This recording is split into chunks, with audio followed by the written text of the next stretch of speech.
Es una entrevista corta, ¿no? Porque nos puede servir para la C4. Señor ministro, se comenta a nivel general que hay ciertas cortapisas o problemas para la legalización de ciertos sindicatos. ¿A qué se debe esto? Mire, el sindicato es una figura y una institución jurídica que tiene características específicas tanto en los convenios internacionales del trabajo como en la propia legislación.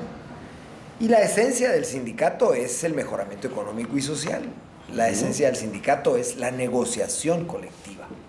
Es decir, contribuir a lograr mejores condiciones de trabajo a través de el diálogo y la negociación directa con los empresarios, con el propietario de la empresa, con el director. O con el mismo Estado. Con el director o el encargado de la institución del Estado. Sin embargo, en el desarrollo y transcurrir de la vida democrática y pública de Guatemala en los últimos 25 años, la situación del movimiento sindical ha tenido características muy especiales. Como por ejemplo. No existía la sindicalización de los trabajadores del Estado. Hasta en el año 1986, después de la Constitución del 85, en el gobierno del presidente Vinicio Cerezo, ya se genera un estatuto. Primero, la Constitución política abarca la libertad sindical para los trabajadores del Estado, y la ley de sindicalización del 86 es una ley que viabiliza el planteamiento y la formación de sindicatos, pero la regulación es bastante limitada, es una regulación pobre, pequeña, en comparación con el universo que significa los trabajadores del Estado y el enorme desafío del Estado para la prestación de los servicios públicos. Entonces, además de esto, en Guatemala, aunque se hablen muchas cosas negativas, realmente se ha gozado de un muy buen margen de libertad de expresión y de libertad de asociación sindical. Y todas estas libertades han jugado un rol muy interesante para construir la sociedad que 25 años tenemos después. Y entre eso, el crecimiento del Estado, que no muchas veces ha obedecido a las propias necesidades del Estado del servicio, sino eventualmente a los vaivenes de la política electoral cortoplacista, que en Guatemala se reproduce cada 4 años. ¿Qué opina usted de los sindicatos del Estado que tienen pactos laborales que son completamente anacrónicos, como por ejemplo el aumento del 10% al salario en el pacto colectivo del Congreso, o la posibilidad de heredar los puestos en el sindicato de la portuaria? Es como le decía, en efecto, ya el ejercicio de la libertad sindical en el Estado ¿Hay o no hay abusos? Ha generado una serie de normas que han sido negociadas, pero básicamente aceptadas por la administración pública o por el director o ministro o el que se encuentra en ese momento. Y para ahí no hay, y eso no tiene vuelta atrás. Como eventualmente la responsabilidad de los funcionarios públicos en Guatemala es prácticamente algo que jamás se ha reclamado legalmente y no genera riesgos. Entonces, los funcionarios muchas veces ante presiones de alguna naturaleza han firmado cualquier cosa, o presiones o intereses. Como Méndez Gerbruger en el Congreso. De ahí que ahora, por supuesto, tenemos un movimiento sindical del Estado fuerte, con una erogación anual de más o menos 14,000 millones de quetzales, pero con un estatuto de la administración, con una carrera administrativa sumamente deficiente, desactualizada. O sea, que ¿usted cree que una de las cosas que podría coadyuvar a tener una mejor relación sería una mejor ley del servicio civil? Lo que sucede es que la ley de servicio civil se quedó estancada, pero creció la normativa que rige a los trabajadores del Estado a través de la negociación colectiva. Entonces ahora lo que hay que hacer es generar esquemas y estrategias de coordinación y unificación para poder ordenar la carrera administrativa y orientarla hacia donde tiene que ir. Porque además hay otros fenómenos que han influido en la generación de esta caótica situación, en gran medida caótica situación, y es porque con el objeto de garantizar un crecimiento racional del Estado, a la luz de los guatemaltecos, las distintas legislaciones lo que han hecho es prohibir la creación de nuevas plazas, para que aparentemente el ciudadano crea que el Estado no va a crecer.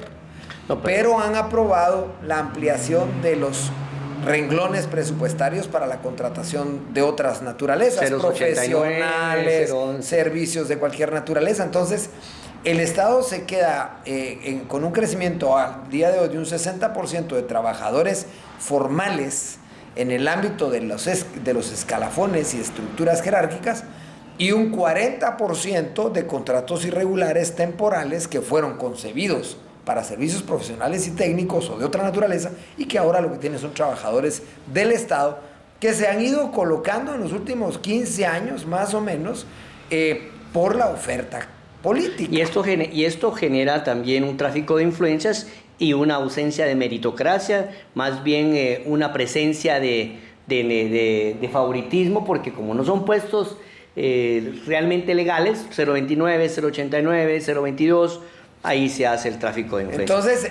Entonces, ante una situación de esa naturaleza, también tenemos que sumar, por ejemplo, el tema municipalista. En el tema municipalista, cada candidato o alcalde tiene su fuerza política que lo apoya para llegar a la municipalidad. Y quiere llegar con su equipo de trabajo. Con su equipo de trabajo. A desplazar a los técnicos. Como existe la reelección, el que está peleando por quedarse en esa municipalidad, pues también tiene su equipo. Y si en dado caso pierde las elecciones, pues antes de dejar la municipalidad, lo más seguro es que genera un sindicato que le da inamovilidad a toda su gente. Como en el caso que pasó en CEPAS. Infinidad de casos. Y entonces cuando llega el nuevo, llega a encontrarse con estructuras jurídicas de garantía de la estabilidad laboral de los que ya están, pero con la presión de tener que meter a los propios. Y eso se da a todo nivel. Entonces eso genera una sindicalización que debe ordenarse de alguna manera. Genera una sindicalización sin el objetivo correcto, sino que una sindicalización para cubrir una necesidad laboral. ¿Qué opina? Digamos una cosa, Bill Clinton decía que la burocratización del Estado es uno de los mayores frenos del desarrollo, porque cada persona tiene una visión y la visión responde a sus intereses políticos de quien lo llevó ahí. Entonces, un demócrata llega y se encuentra con un Estado republicano, con empleados republicanos que frenan de alguna manera esto. Mi pregunta es, usted como nuevo ministro, cuando toma posesión el Partido Patriota, ¿qué cantidad de personas generaron lo que se llama resistencia pasiva? ¿Cómo la detectaron? Y si la detectaron, ¿cómo la combatieron? Bueno, lo que sucede es que nosotros, unos meses antes del proceso electoral, iniciamos un proceso de reuniones y diálogo con las distintas organizaciones sindicales de todo el país, en todos los órdenes, y por supuesto del Estado. Y entonces empezamos a conocer de cerca toda la realidad y empezamos a generar propuestas y tendencias que nos permitieran llegar al gobierno y poder gobernar. De hecho, convocamos a lo que se llamó el tripartismo ampliado, en donde convocamos a todas las organizaciones de trabajadores que conocíamos del país, representativas, y a todas las organizaciones de empleadores. En Guatemala hay dos grandes grupos de sindicalización muy fuertes, pero nosotros no nos limitamos a dos, sino que convocamos a todo el mundo. Y eso nos empezó a permitir tener una base de discusión y de diálogo en donde logramos hacer surgir entendimientos que nos permitieran tener gobernabilidad y avanzar. ¿Han tenido realmente gobernabilidad o han estado ustedes acarreando el lastre de los gobiernos de Portillo, de Berché y de Colón? Nosotros hemos tenido que hacer un balance entre lograr gobernabilidad, resolver los problemas que venimos arrastrando, por supuesto, pero por supuesto lidiar con una situación que nosotros no podemos erradicar, porque todos esos trabajadores tienen garantías constitucionales. Entonces, el mejor esfuerzo es el esfuerzo de entendernos, porque todos saben de esta realidad. ¿Cuál sería la solución para eso? Es que todos tienen comprensión de esta realidad y todos quieren que se resuelva, porque el Estado tiene que ser un Estado más floreciente, más fuerte, porque en los términos en los que vamos avanzando como nación o veníamos avanzando como nación, la burocracia tampoco tiene futuro, porque la burocracia no solo no puede seguir creciendo, sino que además no le podemos seguir dando lo que necesita si no alcanzamos los objetivos de nación. Si no hay escalafones. Y no pueden haber escalafones muy bien. si no hay recursos para financiarlos. Y no pueden haber recursos para financiarlos si el Estado no atiende a la ciudadanía como la debe atender y generar un Estado fructífero, floreciente. Entonces necesitamos que el Estado, que el país, que la nación crezca, que crezca ordenadamente, y entonces la burocracia tiene un futuro, y eso lo entiende la burocracia. De ahí los grandes entendimientos con los grandes movimientos sindicales del Estado, en donde hemos garantizado gobernabilidad. Hoy tuvimos un problema porque hay un tema aislado y un tema importante de presupuestario que afecta los entendimientos que hemos tenido con el movimiento sindical, pero en términos generales hemos tenido 2 años de gobernabilidad y de paz laboral. De hecho, los movimientos que se han estado gestando en el magisterio en los últimos días no son contra el organismo ejecutivo, son contra el organismo legislativo, o son para la presión al organismo legislativo. Y el organismo legislativo que se abstuvo de aprobar un presupuesto en donde estaban contemplados todos estos esfuerzos. Ahora, señor ministro, ¿cómo resolvemos el tema?